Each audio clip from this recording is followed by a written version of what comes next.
ओम शांति। आज 27 अक्टूबर 2023 की साकार मुरली। आज बाबा ने कहा, मीठे बच्चे, तुम्हारे दिल में खुशी के नगाड़े बजने चाहिए, क्योंकि बेहद का बाप तुम्हें बेहद का वर्षा देने आया है।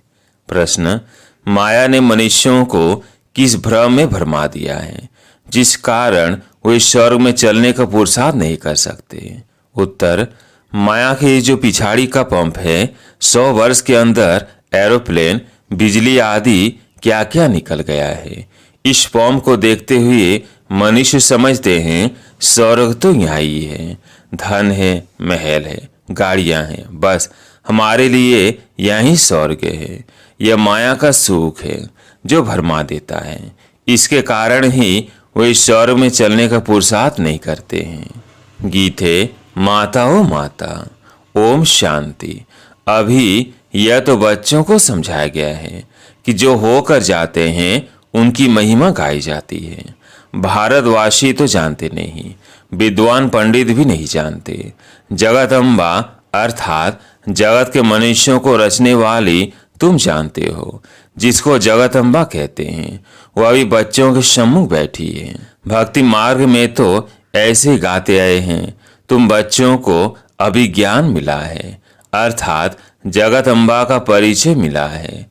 जगत अम्बा के नाम से भी भिन्न भिन्न अनेक चित्र बनाए हैं। वास्तव में है तो एक ही जगत अम्बा। उनको ही काली कहो, सरस्वती कहो, दुर्गा कहो। ढेर नाम रखने से मनुष्य मूझ गए हैं। काली कलकत्ते वाली भी कहते हैं, परंतु ऐसा चित्र तो होता नहीं। बाप कहते हैं यह सब भक्ति मार्ग की सामग्री है। जब से भक्ति मार्ग शुरू होता है तब से रावण राज्य भी शुरू होता है। यह तो मनुष्य जानते नहीं कि रावण क्या है, राम क्या है।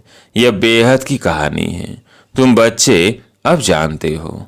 रावण राज्य पूरा हो फिर राम राज्य शुरू होता है। राम जरूर सुख देने वाला होगा, रावण जरूर दुख देने वाला होगा। भारत में रावण राज्य है, तुमको शोक वाटिका कहा जाता है। बाप ने समझाया है, तुम सब इस समय रावण राज्य में हो। मुख्य भारत की ही बात है। रावण राज्य में तुम भ्रष्टाचारी बन गए हो। राम अर्थात बेहद का बाप है, सुख देने वाला।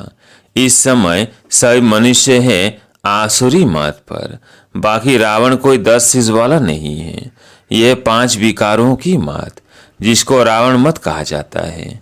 शिव बाबा की मत है शिव मत। अभी आसुरी संप्रदाय है ना। यह बेहद की बात है।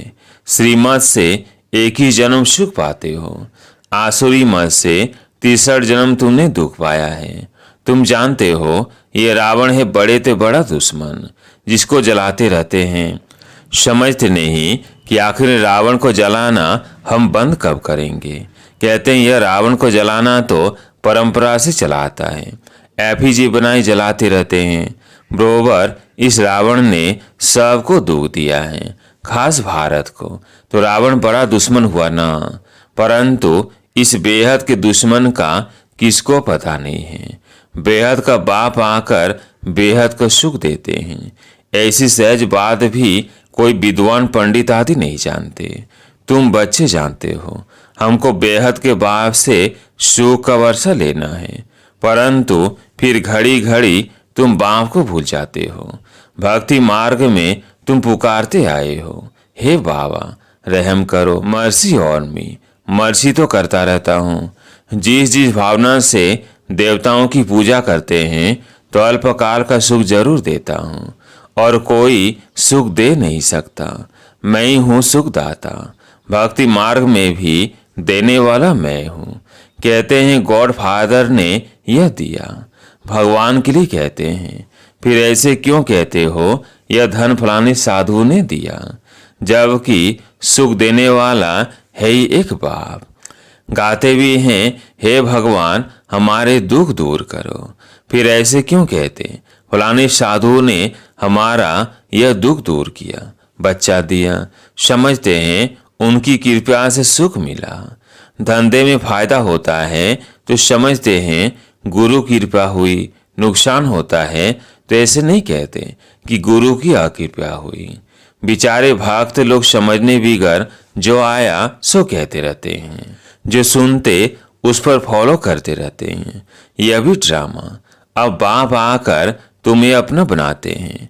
बाप से प्रीत रखने में भी माया बहुत विघ्न डालती है, एकदम मुंह फिरा देती है। एक ही जन्म का सुख देने वाले बाप से फारकती दिला देती है। बाप समझाते हैं भक्ति मार्ग और ज्ञान मार्ग में रात दिन का फर्क है। भक्ति करते करते जब कंगाल बन जाते हैं तब फिर बाप आकर ज्ञान देकर एक ही जन्म के लिए तुमको माला माल कर देते हैं। वह भक्ति तो तुम जन्म बाय जन्म करते रहे। अल्पकाल सुख मिलता है, दुख तो बहुत है ना। बाप कहते हैं मैं आया हूँ तुम्हारा जो गंवाया हुआ राज्य है वो देने। बेहद की बात हुई ना, बाकी और कोई बात नहीं। ये लक्ष्मी नारायण आदि वॉइसलेस देवताएं थे। उनके महलों में कितने हीरे जवाहरत होंगे, तुम आगे चलकर बहुत कुछ देखेंगे। जितना नजदीक आते जाएंगे उतना स्वर्ग की सीन देखते जाएंगे।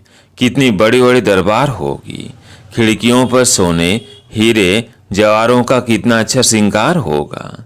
बस यह रात पूरी होकर दिन शुरू होगा। जो वैकुंठ तुम दिव्य दृष्टि से देखते हो वो प्रैक्टिकल में जरूर देखेंगे।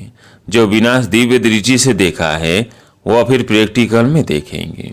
तुम्हारे अंदर तो खुशी के नगाड़े बजने चाहिए। हम बेहद के बाप से बेहद का वर्षा ले रहे हैं।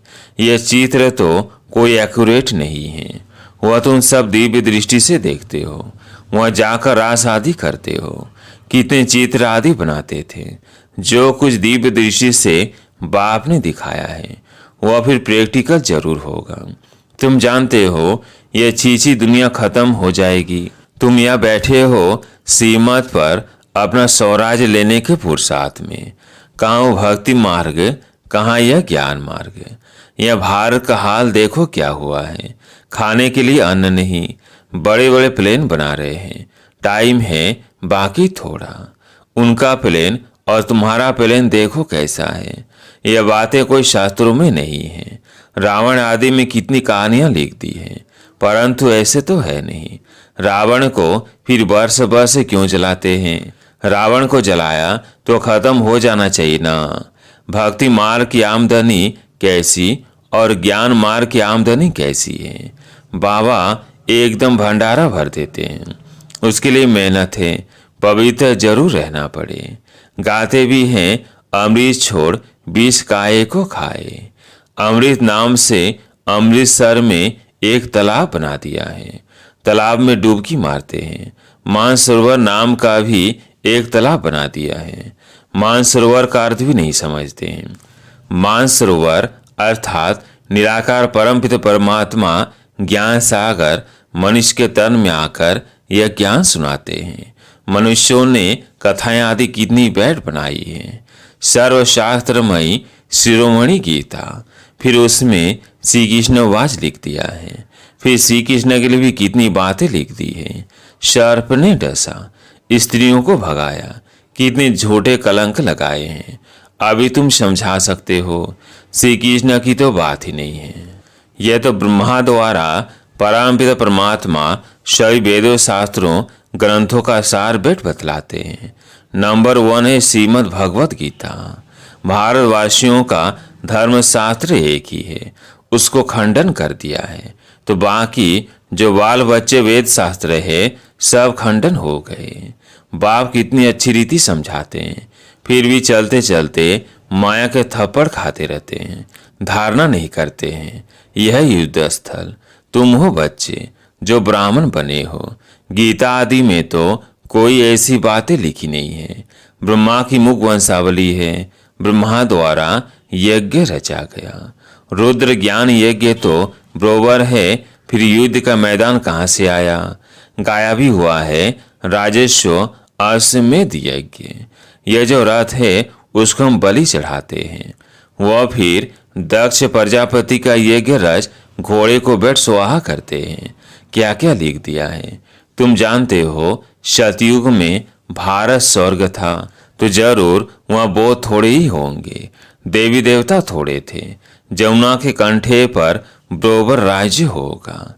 सिर्फ देवी देवताएं राज्य करते होंगे। वहां तो गर्मी आदि होती नहीं जो कश्मीर शिमला आदि जाना पड़े, तब तो भी बिल्कुल शतो प्रधान हो जाते हैं। यह भी समझने वाले समझे। सतयुग को स्वर्ग कहा जाता है, कलयुग को नरक कहा जाता है। द्वापर को इतना नरक नहीं कहेंगे। त्रेता में भी 2 कला कम होती है। सबसे जास्ती सुख स्वर्ग में है। कहते हैं फलाना स्वर्ग पधारा, परंतु स्वर्ग का अर्थ नहीं समझते हैं। स्वर्गवासी हुआ तो जरूर नरक में था ना। हर एक मनुष्य नरक में है। अब बाप तुमको बेहद का राज्य देते हैं। वहां तो सब कुछ तुम्हारा रहेगा। तुम्हारी पृथ्वी, तुम्हारा आकाश। तुम अटल अखंड शांतिमय राज्य करेंगे। दुख का नाम ही नहीं होगा। तो उसके लिए कितना पुरुषार्थ करना चाहिए। अवस्थाएं बच्चों की कैसी हैं जानते भी हैं। हमारे मम्मा बाबा बहुत अच्छी रीति पुरुषार्थ करते हैं। क्यों नहीं हम भी पुरुषार्थ कर वर्षा लेवे। बाप कहते हैं बच्चे थक मत जाना, श्रीमत पर चलते रहना। श्रीमत को कभी भूलना नहीं। इसमें बड़ी सावधानी चाहिए। जो कुछ करो पूछो बाबा हम इसे मूझते हैं, इसे करने में हमारे ऊपर कोई पाप तो नहीं लगेगा। बाबा कभी कोई से लेता नहीं है। भक्ति मार्ग में भी ईश्वर अर्थ दान करते हैं तो रिटर्न में फिर लेते हैं। श्री बाबा लेकर क्या करेंगे। उनको कोई महल तो नहीं बनाने हैं। सब कुछ बच्चों के लिए करते हैं। मकान बनवाते हैं, वह भी तुम्हारे पिछाड़ी में रहने लिए। तुम्हारा यादगार मंदिर भी यहाँ है। तुम भी यहाँ बैठे हो। जो सर्विसुल बच्चे हैं वो आगे चल बहुत रौनक देखेंगे। यहाँ बैठे बैठे चक्कर लगाते रहेंगे स्वर्ग में। फिर वहां जाकर महल बनाएंगे। मकान की कंपटीशन होती है ना।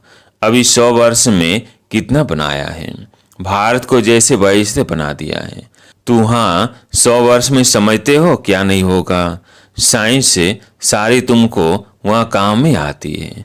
साइंस का सुख ही वहाँ है, यहाँ तो दुख है। साइंस पर कितनी मेहनत करते हैं।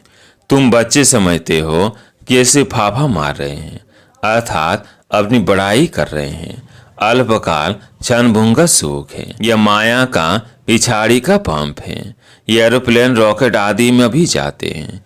आगे ये सब साधन थे नहीं, बिजली आदि भी नहीं थी। ये सब है माया का सुख जो मनुष्य को भरमाता है। मनुष्य समझते हैं बस यही स्वर्ग है। विमान आदि स्वर्ग में थे, अभी स्वर्ग है ना। ये नहीं समझते कि स्वर्ग के लिए तो अब तैयारी हो रही है। समझते हैं धन है, महल है, बस हमारे लिए यहाँ ही स्वर्ग है। अच्छा तुम्हारी तकदीर में यही स्वर्ग है। हमको तो मेहनत कर सच्चे सच्चे स्वर्ग में चलना है, जिसके लिए तुम पुरुषार्थ करते हो। पुरुषार्थ में ढीला नहीं पड़ना है। गृहस्थ व्यवहार में रह पुरुषार्थ करना है, सर्विस करनी है। खुद पवित्र बन, फिर अपने मित्र संबंधी आदि को भी लायक बनाओ। मीठी मीठी बातें सुनाओ। बाबा ने 2 बाप की पॉइंट बहुत अच्छी रीति समझाई है। वर्षा बाप से मिलता है जायदाद का। अच्छा मीठे मीठे सिगिलते बच्चों प्रति माता पिता बाप दादा का याद प्यार और गुड मॉर्निंग। रूहानी बाप की रूहानी बच्चों को नमस्ते। हम रूहानी बच्चों की रूहानी बाप दादा को याद प्यार गुड मॉर्निंग नमस्ते नमस्ते। धारणा के लिए मुख्य सार। पहला पॉइंट, पुरुषार्थ में कभी भी थकना नहीं है। बड़ी सावधानी से सीमत पर चलते रहना है, मूंझना नहीं है। दूसरा पॉइंट, कोई पाप कर्म नहीं करना है। सच्चे सच्चे स्वर्ग में चलने लिए पवित्र बनने और बनाने की सेवा करनी है। आज प्यारे मीठे बाबा का वरदान, निश्चय बुद्धि बन लौकिक में अलौकिक भावना रखने वाले डबल सेवाधारी ट्रस्टी भव। निश्चय बुद्धि बन लौकिक में अलौकिक भावना रखने वाले डबल सेवाधारी ट्रस्टी भव। कई बच्चे सेवा करते करते थक जाते हैं, सोचते हैं यह तो कहीं बदलना ही नहीं है। ऐसे दिल से कथ नहीं बनो। निश्चय बुद्धि बन मेरेपन के संबंध से न्यारे हो चलते चलो। कोई कोई आत्माओं का भक्ति का हिसाब चुकत होने में थोड़ा समय लगता है, इसलिए धीरज धर साक्षीपन की स्थिति में स्थित हो, शांत और शक्ति का सहयोग आत्मा को देते रहो। लौकिक में अलौकिक भावना रखो, डर सेवाधारी ट्रस्टी बनो। स्लोगन: अपनी श्रेष्ठ वृत्ति से वायुमंडल को श्रेष्ठ बनाना यही सच्ची सेवा है। अपनी श्रेष्ठ वृत्ति से वायुमंडल को श्रेष्ठ बनाना यही सच्ची सेवा है। अच्छा, ओम शांति।